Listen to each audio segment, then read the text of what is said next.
قال ألقها يا موسى فألقاها فإذا هي حية تسعى قال خذها ولا تخف سنعيدها سيرتها الأولى واضمم يدك إلى جناحك تخرج بيضاء من غير سوء آية أخرى لنريك من آياتنا الكبرى اذهب إلى فرعون إنه طغى صدق الله العظيم وصدق رسوله النبي الكريم ونحن على ذلك لمن الشاهدين والشاكرين برحمتك يا أرحم الراحمين اللهم صل على محمد وعلى آل محمد كما صليت على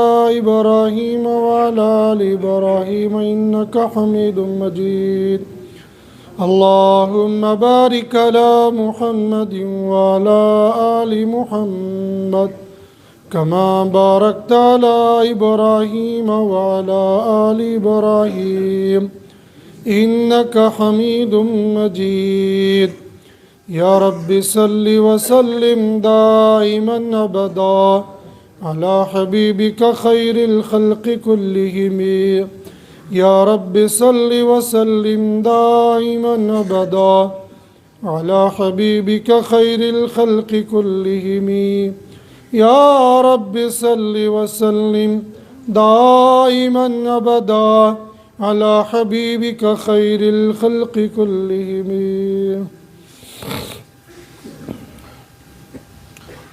بھائیو، بزرگوں، دوستو، میرے ہم سفر نوجوان ساتھیوں، حضرت موسیٰ علیہ السلام کا ذکر خیر قرآن کی زبانی ہم سنتے ہوئے چلے آ رہے ہیں، جس میں اللہ سبحانہ و تعالیٰ نے حضرت موسیٰ علیہ السلام سے سوال کیا تھا کہ موسیٰ، تمہارے دائیں ہاتھ میں کیا ہے؟ تو حضرت موسیٰ علیہ السلام نے اس کے جواب میں 4 باتیں عرض کی تھی۔ ہی عصایا، یہ ڈنڈا ہے، اتوکؤ علیہا، اس پر ٹیک لگاتا ہوں، واہش بہا علی غنمی، اور اپنی بکریوں کے لیے پتے جھاڑتا ہوں، ولی فیہا مآرب اخری، اس کے علاوہ اور بھی کام میں اس سے لے لیتا ہوں۔ یہاں سے مفسرین نے کئی ساری باتیں لکھی تھی کہ عصا لینا یہ سنت انبیاء ہے، اس کے ذریعے سے بندے کو دین کا بھی فائدہ، دنیا کا بھی فائدہ۔ دنیا کے فائدے تو مجھے اور آپ کو نظر آ جاتے ہیں، اور دین کا فائدہ ہے یہ سنت ہے، اور سنت کو زندہ کرنا، سنت پر عمل کر لینا، اس پر بندے کو ثواب ملتا ہے۔ من احیا سنتی عند فساد امتی فلہ اجر 100 شہید، او کما قال رسول اللہ صلی اللہ علیہ وسلم۔ ایک سنت کو زندہ کرے گا، 100 شہیدوں کا ثواب ملے گا۔ ہمارے زمانے کے اندر عصا والی سنت پر معذور اور مجبور عمل کرتا ہے، عام انسان عمل نہیں کرتا ہے۔ گرچہ یہ وہ سنت نہیں ہے کہ اگر اس پر عمل نہیں کریں گے تو اللہ کے یہاں مجرم اور گنہگار ہوں گے، لیکن اگر عمل کریں گے ثواب ضرور ملے گا۔ دوسرا، قرطبی رحمۃ اللہ علیہ نے لکھا کہ اگر کبھی ضرورت ہو اپنے بڑے کے سوال پر جواب کا اضافہ کرنے کی تو اضافہ کر سکتے ہیں، لیکن اتنا ہی اضافہ کیجئے جس سے مخاطب بور نہ ہو جائے۔ جس سے مخاطب کو الجھن نہ ہو جائے اور وہ یہ نہ چاہے کہ اپنا کلام بند کر کے یہاں سے چلا جاتا۔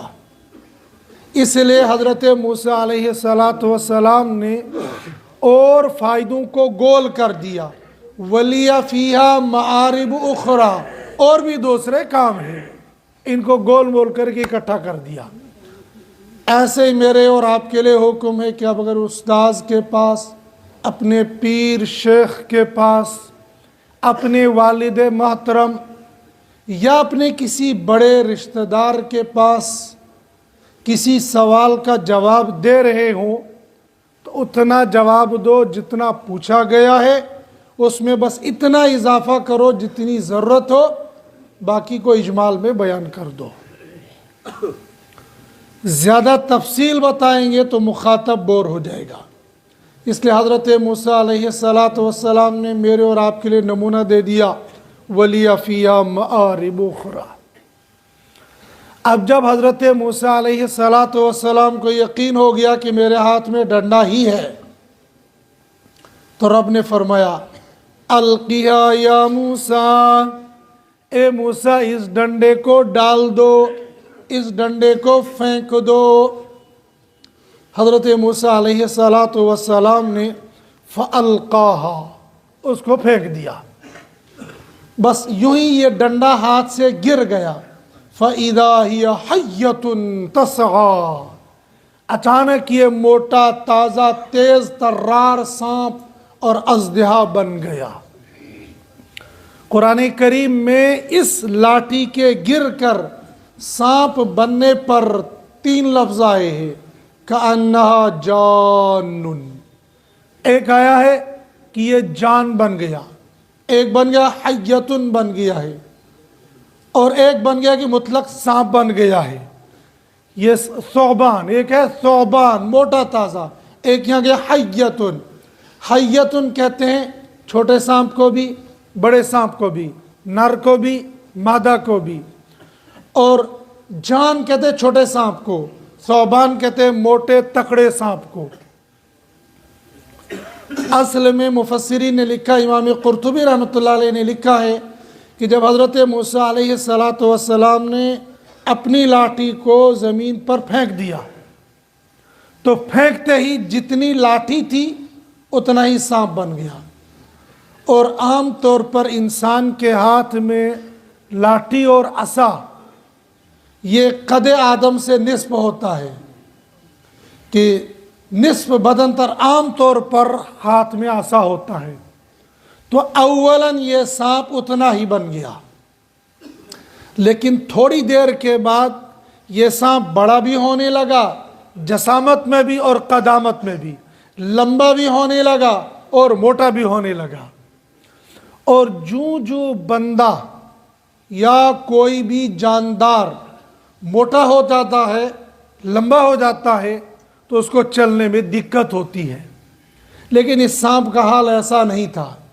یہ باوجود اپنی لمبائی اور چوڑائی کے یہ تیز ترار تھا، اور نظر واحد میں یہ اتنا تیز بھاگنے لگا کہ حضرت موسیٰ علیہ السلام کی آنکھوں سے اوجھل، لیکن آنے واحد میں گھوم پھر کر پھر سامنے۔ یہ جو عصا تھا، مفسرین نے لکھا ہے کہ نیچے سے ڈنڈا ایک ہی تھا، لیکن اوپر سے اس کو اس طرح کی 2 شاخیں تھی۔ بہت کم لوگ اس طرح کا عصا استعمال کرتے ہیں۔ عام طور پر عصا یا تو سیدھا ہوگا یا ٹیڑھا ہوگا اوپر سے پکڑنے کے لیے۔ یہ جو عصا تھا یہ اس کے اوپر سے 2 شاخیں تھی، اور نیچے سے لوہے کا بھی لگا ہوا تھا، لیکن بعض مفسرین نے کہا کہ نیچے سے لوہے کی میخ نہیں لگی ہوئی تھی بلکہ مطلق ڈنڈا تھا۔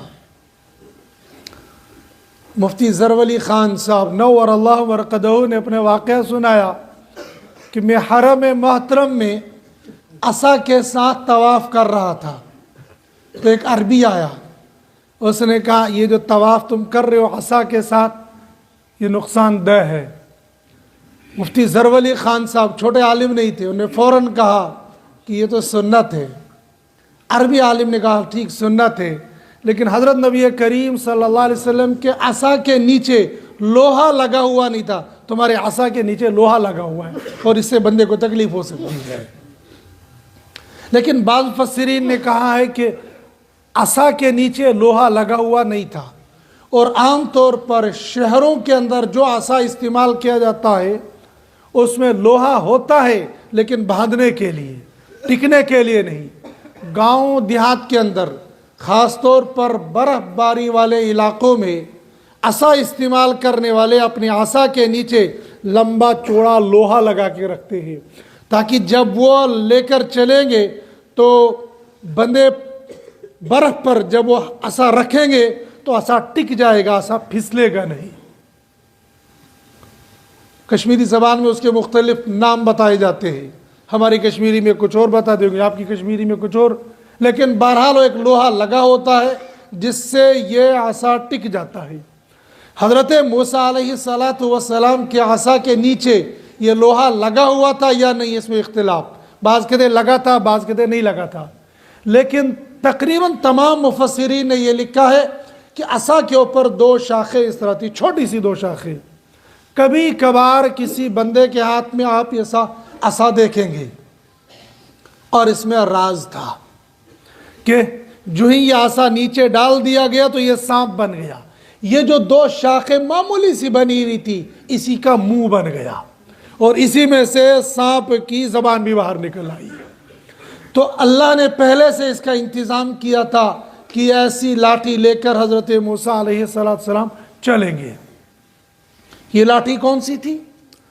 قرطبی نے اس کی کئی روایتیں نقل کی ہیں. قرطبی نے ایک روایت یہ نقل کی ہے کہ جب حضرت موسیٰ علیہ السلام حضرت شعیب علیہ السلام سے رخصت ہونے لگے تو حضرت شعیب علیہ السلام نے فرمایا اے موسیٰ ایک چھڑی لے جاؤ. تو وہ چھڑی وہاں سے گھر سے لے گئے تو اسی کو آگے چل کر معجزہ بن گیا. ایک روایت نقل کی ہے کہ حضرت آدم علیہ السلام کے پاس بھی ایک عصا تھا. وہ عصا انبیاء علیہ السلام کے پاس منتقل ہوتا ہوا آ رہا تھا اور بالآخر وہ حضرت یوسف علیہ السلام کے پاس آ کر کنویں میں گر گیا، وہیں سے پھر وہ ختم ہو گیا. لیکن یہ روایت امام قرطبی نے اس کو خود کمزور کہا ہے. اس کے علاوہ اور بھی روایات ہیں. بہرحال یہ عصا کہاں سے آیا تھا؟ عصا حضرت موسیٰ علیہ السلام کے ہاتھ میں تھا. جب اللہ کا حکم ہو گیا القیہا یا موسیٰ، ڈال دو اس کو زمین پر، فالقاہا فَإِذَا هِيَ حَيَّةٌ تَسْعَىٰ، یہ بہت بڑا اژدہا بن گیا، یہ بہت بڑا سانپ بن گیا. لیکن بڑا ہونے کے ساتھ ساتھ یہ تیز ترار بھی تھا، تیزی کے ساتھ چلنے والا بھی تھا. ایسا نہیں کہ موٹا تازہ ہو گیا اب اس کو چلنے میں دقت ہو رہی ہوگی. جب حضرت موسیٰ علیہ السلام نے دیکھا کہ یہ تو سانپ بن گیا، یہ تو اژدہا بن گیا، اور مفسرین نے لکھا ہے جو اس کے سامنے آ جاتا تھا اسی کو ہڑپ کر جاتے تھے. حضرت موسیٰ علیہ السلام نے اس کو دیکھا تو پلٹ گئے، ڈر کر واپس مڑنے لگے. حضرت اللہ جل جلالہ نے ایک فرشتہ بھیجا اور فرشتہ بھیج کر اس کو کہا لا تخف، ڈرنے کی ضرورت نہیں. ادھر خود قرآن نے کہا قال، اللہ نے فرمایا خذھا، اس کو پکڑ لو، ولا تخف، اور ڈرنے کی ضرورت نہیں. قرطبی نے لکھا ہے کہ حضرت موسیٰ علیہ السلام کے بدن پر ایک اونی جبہ لگا ہوا تھا. جبہ کہتے ہیں سمجھنے کے لیے یہ جو ہمارے یہاں معاشرے میں فیرن ہے، یہ فیرن ہی ایک طرح کا جبہ ہے. اور چونکہ یہ آیا ہے اولیاء کرام سے، اور عرب کے اندر ایسا جبہ پہننے کا رواج تھا. چونکہ ماڈرن جب بندہ ہو جاتا ہے تو ماڈرنائز ہو جاتا ہے. جیسے کشمیری بھی ماڈرن ہو گئے تو فیرن کو بدل دیا، فیرن کا ایک نیا ڈیزائن آ گیا اور وہ کسی کام کا ہے نہیں لیکن ویسا ڈیزائن بنا دیا انہوں نے، فیرن کا کوٹ بنا دیا. حالانکہ یہ ہاں ہے نیا ماڈل آ گیا ہے، لیکن اصل جو نور اور جو ستر اور جو سادگی فیرن میں تھی وہ اس دوسرے چیزوں میں بالکل نہیں ہے. خاص کر یہ جو ہم جیکٹے پیکٹے لگاتے ہیں ان میں وہ چیز نہیں ہے. پھیرن لگانے والے کو دیکھو ایک طریقے سے خود بخود عاجزی، طمانینت، مسکنت اس کے بدن سے خود بخود ٹپکتی ہے، اس لیے کہ یہ اللہ والوں کا لباس ہے. اور اللہ والوں کا لباس بندہ جو ہی زیب تن کرتا ہے خود بخود اس کے اثرات آ جاتے ہیں. ایک بندہ ایک وقت میں سلوار قمیض لگائے اور دوسرے وقت میں پینٹ کوٹ لگائے، وہ خود بخود محسوس کرے گا اپنے اندر ایک طرح کی بے چینی اور ایک طرح کا سکون. جب وہ سلوار قمیض میں ہوگا اس کے دل کے اندر اطمینان آئے گا. جب وہ پینٹ کوٹ میں ہوگا تو وہ اطمینان نہیں ہوگا جو سلوار قمیض میں ہوتا ہے. کبیر یار پینٹ کوٹ میں تو بیٹھا نہیں جاتا ہے، بندے کے لیے یہ عذاب ایسے ہی بنا ہوتا ہے. بندے کو تو بیٹھ دبرناس کی تیٹے گئی وہ چیز گنڈی تھی تیٹے. گویا یہ لباس ہے ہی ایسا نہیں ہے کہ جو بندے کو سکون دے سکے گا، یہ تو بس ٹیپ ٹاپ کے لیے ہے. اور اب تو لباس نہیں آیا ہے، اب تو پینٹ آ گیا ہے. لباس نہیں پہنتے آج کے جوان. آج کے جوان تو اپنے بدن کے اوپر پینٹ کر لیتے ہیں. کالا پینٹ، لال پینٹ، نیلا پینٹ. یہ جو سکن ٹائٹ پینٹ پہن رہے ہیں یہ پینٹ سے کم نہیں ہے. جو بدن کے ساتھ چپکی ہوئے بدن کو پینٹ کر لو یا پینٹ پہن لو برابر ہی ہوگا. اور بیٹھنے میں دقت ہوگی، پریشانی ہوگی، اور اگر پھٹ گئی تو سب کچھ پھٹ جائے گا. اور اگر سلوار خدا نخواستہ کبھی پھٹ گئی تو تب بھی سطر چھپا رہے گا. اسلام نے جو کچھ ہمیں بتایا ہے نا اس میں انسانیت بھی ہے، اسلامیات بھی ہے، لیکن ہم لوگ چھوڑ جاتے ہیں. ہم لوگ کہتے ہیں دبنا دیشو ماڈرن دنیا، یہاں تو ایسے ہی بدلنا پڑتا ہے، ہم چلیں گے ادھر کو ہوا ہو جدھر کی. نہ نہ نہ نہ، ہم چلیں گے ادھر کو حکم ہو جہاں نبی کا. ہم پہنیں گے وہ جو پہنا ہوگا نبی نے، ہم کھائیں گے وہ جو کھایا ہوگا نبی نے. وہ نعرہ ہمارا نہیں ہے ہم چلیں گے ادھر کو ہوا ہو جدھر کی. نہ، ہم تو ہمیشہ پیچھے چلتے ہیں. جاؤ پیچھے، جاؤ پیچھے. جتنا پیچھے جا کر زندگی کو ریوائز کرو گے اتنی زندگی روشن بنے گی. اور جتنا آگے چلو گے، دیکھو یہ مغربیت ہے اور مغرب کا کام ہوتا ہے ڈوبنا. اور بندہ جب بھی مغربیت پسند بن جاتا ہے وہ ڈوب جاتا ہے. اور مشرق کا کام ہے ہمیشہ دنیا کو روشن کرنا. اور ہم اسی لیے کہتے ہیں پیچھے جاؤ، آگے نہیں. آگے جاؤ گے ڈوب جاؤ گے، پیچھے جاؤ گے تمہیں روشنی مل جائے گی. اسلام نے کہا جاؤ 1400 سال پہلے تمہیں روشنی مل جائے گی. تو حضرت موسیٰ علیہ السلام نے ایسا ہی جبہ پہنا ہوا تھا. یہ پھیرن، یہ جبہ پہننا فرض واجب نہیں ہے، لیکن بعض لباس وہ ہوتے ہیں جو ہر طرح سے انسان کے لیے مطمئن کرنے والے ہوتے ہیں. حضرت نبی کریم صلی اللہ علیہ وسلم نے پائجامہ ساری زندگی نہیں پہنا ہے، یہ کنفرم ہے. پسند کیا ہے، یہ بھی کنفرم ہے. یہ حدیث صحیح ہے کہ آپ نے پسند کیا ہے، لیکن پہنا ہے نہیں. ایک روایت ضرور اس کی ملتی ہے، لیکن اس روایت میں تمام محدثین نے کلام کیا ہے کہ پہننے کی روایت صحیح نہیں ہے، لیکن آپ صلی اللہ علیہ وسلم نے پسند کیا ہے. چونکہ اس کے اندر سطر ہے، اور ہمارے یہاں چونکہ لنگی پہنی نہیں جاتی ہے اس لیے احرام باندھتے ہوئے بھی حاجی کو دقت ہوتی ہے، اس لیے کہ رواج نہیں ہے. اور سلوار پہننے میں انسان کو سطر بھی چھپ جاتا ہے، ڈھیلا ڈالا بھی ہوتا ہے، اور اس میں سطر زیادہ ہوتا ہے. ایسے ہی اس کھلے ڈولے لباس کے اندر ویسے واللہ عالم یہ لباس آیا کیوں ہے؟ لگتا ہے کہ چونکہ عرب آئے تھے، عرب کی یہاں ڈھیلا ڈالا لباس ہوتا تھا. حضرت نبی کریم صلی اللہ علیہ وسلم جب حضر میں ہوتے تھے تو لمبا کرتا پہنتے تھے، جب سفر میں جاتے تھے تو لمبے کے مقابلے میں تھوڑا سا چھوٹا کرتا پہنتے تھے. وہاں سے بعض علماء نے لکھا ہے کہ جب مقیم ہوتے تھے تو جبہ پہنتے تھے، اور جب مسافر ہوتے تھے تو قمیص پہنتے تھے. تو ہم بھی ایسا کر سکتے ہیں. اب تو بہت سارے ماشاءاللہ سفر میں بھی فیرن پہن لیتے ہیں، تو حضر میں ڈھیلا ڈالا لمبا چوگا پہنے، اور جب سفر میں جائیں گے تو کرتا پہن لیں گے. حضرت موسیٰ علیہ السلام کو اونی جبہ پہنا ہوا تھا. اونی جبے کے آستین یہ والے نہیں، بلکہ یہ دامن جس کو ہم دامن کہتے ہیں، یہ پکڑا اور ہاتھ میں یوں لپیٹ لیا، یوں لپیٹ لیا، اور جب اللہ نے کہا خود ہاں اس کو پکڑ لو، تو اس کو لپیٹنے کے بعد ہاتھ بڑھانا چاہا لیکن ڈرنے لگے۔ ادھر سے فرشتہ آ گیا اور فرشتے نے عرض کیا موسیٰ اگر اللہ نے کاٹنا مقدر رکھا ہوگا تو کیا آپ کا یہ جبہ آپ کے ہاتھ کو بچا لے گا؟ حضرت موسیٰ علیہ السلام نے فرمایا نہ، کافر یہ خلق الانسان عجولا، اور خلق الانسان ضعیفا، انسان کو کمزور پیدا کیا گیا ہے، اس کمزوری کی وجہ سے ڈر لگ رہا ہے۔ کہا نہ، اللہ یہ کہہ رہے لا تخف، ڈرنے کی ضرورت نہیں ہے۔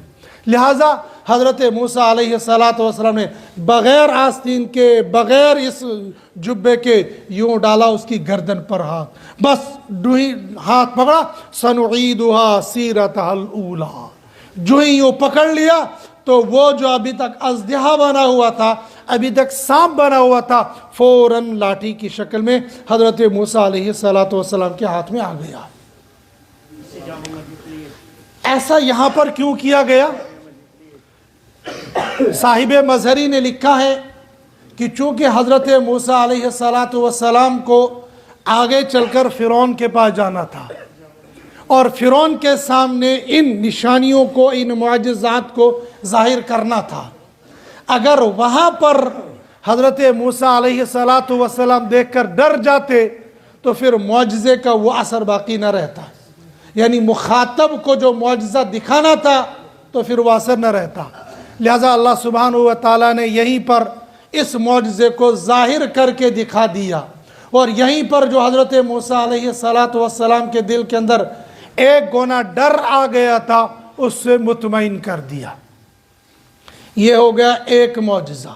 دوسرا، اللہ سبحانہ و تعالیٰ نے فرمایا وَضْمُمْ يَدَكَ إِلَى جَنَاحِكَ تَخْرُجْ بَيْضَاءَ مِنْ غَيْرِ سُوءٍ، اب اپنے دائیں ہاتھ کو اپنے بائیں بغل کے نیچے دبا دو، تخرج بیضاء، یہ روشن چمکدار نکلے گا، من غیر سوء، بغیر کسی برس بیماری وغیرہ کے۔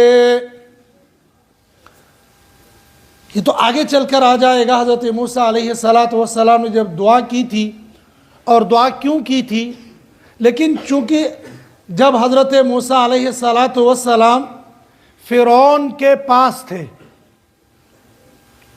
اور بچپن کی حالت میں تھے، تو فرعون نے حضرت موسیٰ کو گود میں لیا تھا۔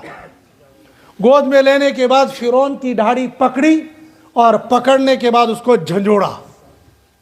یہ تمام مفسرین نے لکھا ہے، مورخین نے بھی لکھا ہے۔ یہاں سے معلوم ہو گیا کہ داڑھی تو فرعون بھی نہیں کٹاتا تھا، جو انا ربکم الاعلیٰ کا نعرہ لگاتا تھا وہ بھی یہ سمجھتا تھا مرد کی شان داڑھی رکھنا ہے، اور داڑھی کٹانا یہ عورتوں کی شان ہے۔ داڑھی کٹانے کا مطلب یہ کہ داڑھی نہ ہونا یہ عورتوں کی علامت ہے، اور داڑھی کا ہونا یہ مرد کی علامت ہے۔ اب جو لوگ داڑھی کٹاتے ہیں تو وہ اپنے آپ کے بارے میں خود ہی فیصلہ کر لے کہ وہ کیا بننا چاہتے ہیں، اللہ نے ان کو بنایا کیا ہے۔ فرعون باوجود انا ربکم الاعلیٰ کا نعرہ لگانے کے وہ داڑھی رکھتا تھا، اور داڑھی کا تذکرہ اسی صورت میں آگے چل کر آئے گا کہ کتنی داڑھی ہونی چاہیے، وہاں پر اس کا تذکرہ ہوگا۔ تو جب فرعون نے دیکھا کہ یہ تو میری داڑھی پکڑ کر مجھے جھنجھوڑ رہا ہے، فوراً بیوی سے کہنے لگا قاتلوں کو بلاؤ، اس کو سنسار کیا جائے گا، یہ گستاخ ہے، یہ وہی بچہ ہے جس کو میرے لیے پیدا کیا گیا ہے۔ حضرت آسیہ جو بعد میں مسلمان ہو گئی تھی، وہ نرم دل تھی، اور انہوں نے کہا جناب محترم یہ بچہ ہے، اس کو کیا پتہ ہے آپ خدا صاحب ہو، اس کو کیا پتہ ہے آپ بادشاہ سلامت ہو، اس کے لیے تو آگ اور نور برابر ہی ہیں، اس کے لیے تو غلام اور آقا برابر ہی ہیں، اور تجربہ کرنا چاہو گے ابھی تجربہ کر کے دکھاتی ہوں۔ 2 تھال لے کر آئی، ایک میں لال رکھا، ایک میں انگارہ رکھا، اور یہ سامنے رکھ دیا۔ ادھر حضرت موسیٰ علیہ السلام کو چھوڑ دیا۔ حضرت موسیٰ علیہ السلام نکلے، اور یہ تفسیروں جو یہاں کی تفسیر کے اندر میں نے نہیں پڑھا، لیکن بہت پہلے میں نے ایک کتاب پڑھی تھی، غالباً اس کا نام تھا عجائب القصص۔ اس کے اندر میں نے پڑھا تھا کہ حضرت موسیٰ علیہ السلام لال کی طرف جا رہی تھی، حضرت جبریل نے آ کر ہاتھ یوں موڑ دیا اور آگ کے انگارے کی طرف کر دیا، اور ادھر کے بجائے ادھر گیا۔ اور آپ بھی دیکھیں گے بچہ کبھی جاتا ہے ادھر، جو لینا ہوتا ہے اس کو چھوڑ دیتا ہے، آتا ہے ادھر، پھر اس کو بھی دیکھتا ہے، پھر واپس ادھر آتا ہے، کبھی ادھر کبھی ادھر، پھر جو جی میں آتا ہے وہ لے لیتا ہے۔ تو حضرت موسیٰ علیہ السلام نے لال کو چھوڑ دیا، انگارے کو یوں پکڑا اور ایک دم منہ کے اندر ڈال دیا، جس سے حضرت موسیٰ علیہ السلام کا ہاتھ بھی جل گیا اور زبان بھی جل گئی۔ فرعون نے ہر چند کوشش کی تھی ہاتھ کو ٹھیک کرانے کی، لیکن ہاتھ ٹھیک نہیں ہوا اور زبان کی لکنت بھی ٹھیک نہیں ہوئی۔ اللہ سبحانہ و تعالیٰ نے بعد میں ان دونوں چیزوں کو خود بخود ٹھیک کر دیا۔ دایاں ہاتھ سے پکڑا تھا اور دایاں ہاتھ جل گیا تھا، اور یہ دایاں ہاتھ ابھی تک ٹھیک نہیں ہوا تھا۔ ادھر رب نے فرمایا کہ اس دائیں ہاتھ کو اپنے بائیں بغل کے نیچے ڈال دو، اور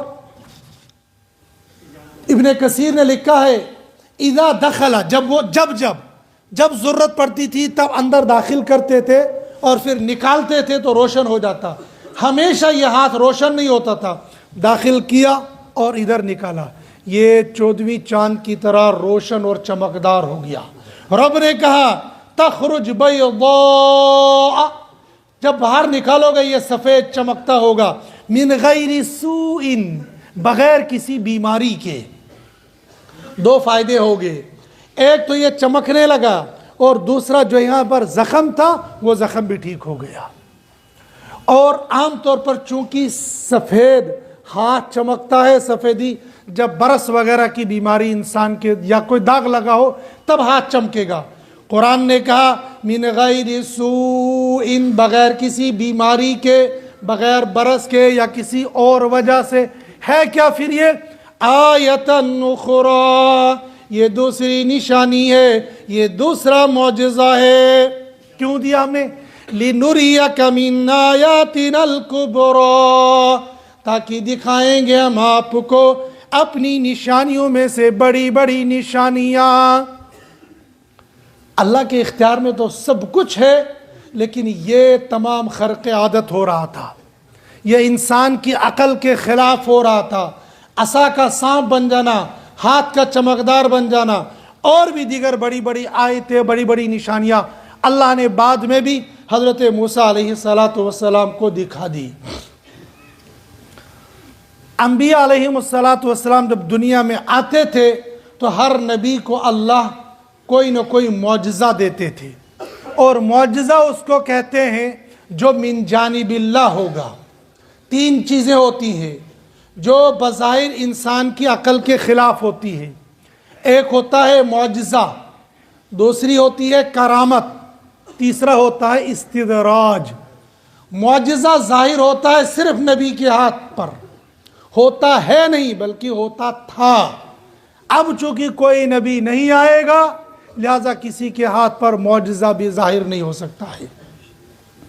سیدنا امام اعظم ابو حنیفہ رحمۃ اللہ علیہ نے فرمایا کہ اگر حضور صلی اللہ علیہ وسلم کی ختم نبوت کے بعد کوئی آدمی نبوت کا دعویٰ کرے اور کوئی مسلمان اس سے یہ کہے چونکہ جب کوئی نبی دنیا میں آتا تھا تو اس کے ہاتھ پر اللہ کوئی معجزہ ظاہر کرتے تھے، تم بتاؤ تمہارے ہاتھ پر کیا معجزہ ہے؟ وہ معجزہ دکھا نہیں سکتا ہے، لیکن اس بندے کے کہنے کی وجہ سے یہ بندہ کافر ہو جائے گا، اس لیے کہ اس کو ختم نبوت کے بارے میں شک ہو گیا۔ گویا ختم نبوت کا معاملہ اتنا نازک ہے کہ اگر بندہ اس کو ڈیٹ کرنے کے لیے، اس کو ذلیل و رسوا کرنے کے لیے یہ بات کہتا ہے معجزہ دکھا دو، معجزہ تو ظاہر ہونا نہیں ہے، لیکن اس نے چونکہ اس بات کی نسبت جو صرف نبیوں کے ساتھ ہوتی تھی وہ نسبت اس کذاب اور دجال کے ساتھ کر لی، لہٰذا یہ پوچھنے والا بندہ بھی کافر ہو جائے گا۔ تو پھر جو لوگ مرزا قادیانی اور اس کے حواریوں کو دوست مانتے ہیں، ساتھی مانتے ہیں، کلیگ مانتے ہیں اور رشتہ دار مانتے ہیں، وہ اپنے ایمان کا فتویٰ اپنے دل سے پوچھ لے۔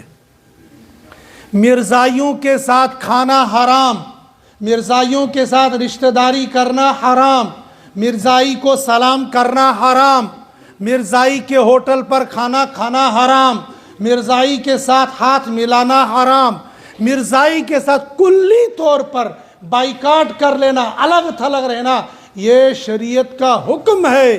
جو بندہ اس حکم کی پاسداری نہ کرتا ہو وہ اپنے ایمان کی خیر منا لے، اس کا ایمان باقی نہیں ہے۔ ہمارے بہت سارے مسلمان دبن ناز پچھو واریا متشدد ہو، تو اتنی شدت نہیں ہے اسلام میں، اور پھٹ سے پڑھتے لا اکراہ فی الدین۔ آیت تو یاد ہو گئی تجھے، آیت کا مفہوم بھی یاد ہے، آیت کا مطلب بھی معلوم ہے، آیت کا شان نزول بھی معلوم ہے، یہ کس موقع کس جگہ کے لیے اور کس بندے کے لیے نازل ہوئی ہے۔ مرزائی یہ کافر ہے، مرتد ہے، زندیق ہے، کتا ان سے بہتر ہے، سور ان سے بہتر ہے، اور بلی ان سے بہتر ہے، لیکن مرزا قادیانی اور مرزا قادیانی کو نبی یا مجدد یا ولی یا مسلمان ماننے والے اس سے بھی بدتر ہے۔ اس لیے کہ کتے کے اندر ہزار غلطیاں، ہزار نجاستیں ہونے کے باوجود اجازت ہے کبھی کبھار اس کو رکھنے کی، پالنے کی، لیکن مرزائی کو پالنے کی ہرگز اجازت نہیں ہے، مرزائی کے ساتھ دوستی کرنے کی ہرگز اجازت نہیں ہے۔ جو لوگ مرزائیوں کے ساتھ رشتہ داریاں کرتے ہیں وہ نبی کے باغی ہیں، جو مرزائیوں کے ساتھ کھانا کھاتے ہیں وہ نبی اور دین کے باغی ہیں، جو مرزائیوں کے ہوٹلوں میں رات کو قیام کرتے ہیں یا ان کے ہوٹلوں میں جا کر کھانا کھاتے ہیں وہ نبی اور اسلام اور دین کے باغی ہیں۔ ہرگز ایسا نہیں کرنا چاہیے۔ کل قیامت کے دن میرا نبی آپ سے پوچھے گا، یہ وہ دجال تھا، یہ وہ کانا تھا، یہ وہ زندیق تھا، یہ وہ خبیث تھا، یہ وہ لعین تھا، یہ وہ ملعون تھا، یہ وہ مرتد تھا جس نے میری ختم نبوت پر ڈاکہ ڈالا تھا۔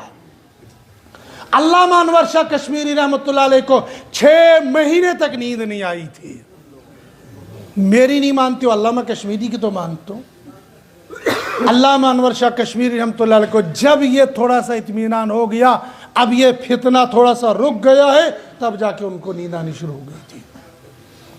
تو اگر کوئی آدمی ایسے زندیق کو یہ کہے گا کہ نبی تو معجزہ دکھاتا تھا، تم بتاؤ تمہارے پاس کتنے معجزے ہیں، اور یہ وہ بدبخت ہے، اس نے اپنی کتاب حقیقت الوحی کے اندر لکھا ہے نبی کے پاس 300 معجزے تھے، میرے پاس 1000 معجزے ہیں۔ سبحان اللہ نہیں، استغفر اللہ، ہماری عادت خراب ہو گئی ہے۔ ہم جہنم کا تذکرہ کرتے ہیں تو کہتے ہیں سبحان اللہ، اور جنت کا تذکرہ کہتے ہیں استغفر اللہ۔ سبحان اللہ کہاں کہنا ہے، استغفر اللہ کہاں کہنا ہے، الحمدللہ کہاں کہنا ہے، یہ بھی تو معلوم ہونا چاہیے۔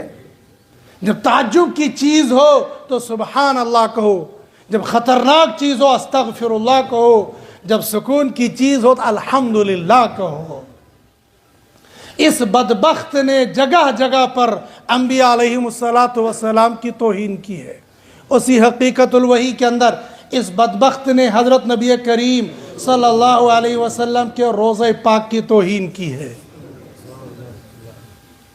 بالکل بعینی یہی الفاظ ہے، میں نے رٹ لی ہے۔ یہ اللہ تعالیٰ نے محمد صلی اللہ علیہ وسلم کے جسم کو چھپانے کے لیے حشرات الارض کے نجاست کی جگہ کا انتخاب کیا ہے۔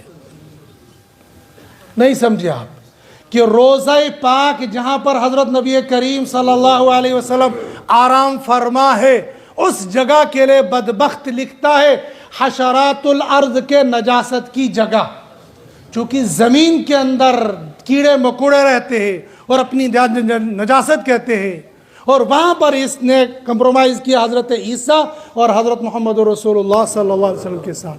وہاں کہا کہ حضرت عیسیٰ کو اللہ نے آسمان پر اٹھا لیا اور محمد صلی اللہ علیہ وسلم کے لیے یہ انتخاب کیا۔ جب آپ مرزا قادیانی کی حفوات اور بکواس پڑھو گے، آپ کو خود بخود مرزائیوں کے ساتھ ایسی نفرت ہو جائے گی جیسے انسان کو خنزیر کے ساتھ ہوتی ہے، بلکہ اس سے بھی زیادہ۔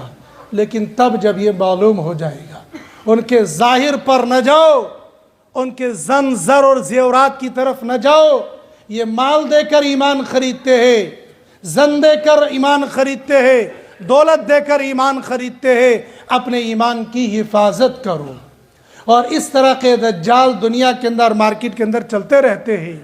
ابھی نئے نئے فتنے آ رہے ہیں، گوہر شاہی کا فتنہ ہے، غامدی کا فتنہ ہے، حنیف بن شکیل کا فتنہ ہے، یہ سارے ایک ہی طرح کے چٹے بٹے ہیں جو پس پردہ یہی کوئی مہدی کا دعویٰ کرتا ہے، کوئی مسیح کا دعویٰ کرتا ہے، کوئی آگے چل کر نبوت کا دعویٰ کرتا ہے۔ ہمارا ایمان ہے حضرت نبی کریم صلی اللہ علیہ وسلم آخری نبی تھے، آپ پر نبوت کی مہر لگ چکی ہے۔ ولیکن رسول اللہ وخاتم النبیین، نبوت والے دروازے کو مکمل بند کرنے والے ہیں۔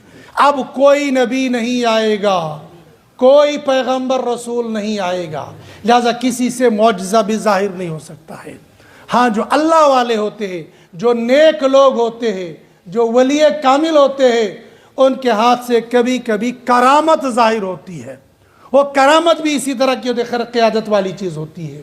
اور تیسری چیز ہوتی ہے استدراج، جس کو ہم کہہ سکتے ہیں جادوگری۔ ایک جوتے کو دوسرے جوتے میں ڈال دیا، ایک کو بنا دیا ٹیپ ریکارڈ اور دوسرے کو بنا دی کیسٹ، اور دو جوتے مل کر گانا شروع کر دیتے ہیں۔ اس کو کہتے ہیں استدراج، اس کو کہتے ہیں جادوگری، اس کو کہیں گے نظر بندی یا ہاتھ کی سمجھ، جو بھی اس کو کہیں گے۔ یہ تین چیزیں الگ الگ ہیں۔ کرامت ولی سے ظاہر ہو سکتی ہے، معجزہ صرف انبیاء علیہم السلام سے ظاہر ہوتا تھا۔ حضرت موسیٰ علیہ السلام کو اللہ سبحانہ وتعالیٰ نے یہ دو معجزے دیے، ایک عصا کا سانپ بن جانا اور دوسرا ہاتھ کا روشن اور چمکدار بن جانا۔ کیوں دیا یہ؟ اب حکم ہو گیا اذهب الى فرعون انه طغى، چلے جاؤ فرعون کے ساتھ، فرعون کے پاس، اس لیے کہ وہ سرکش اور باغی بن چکا ہے۔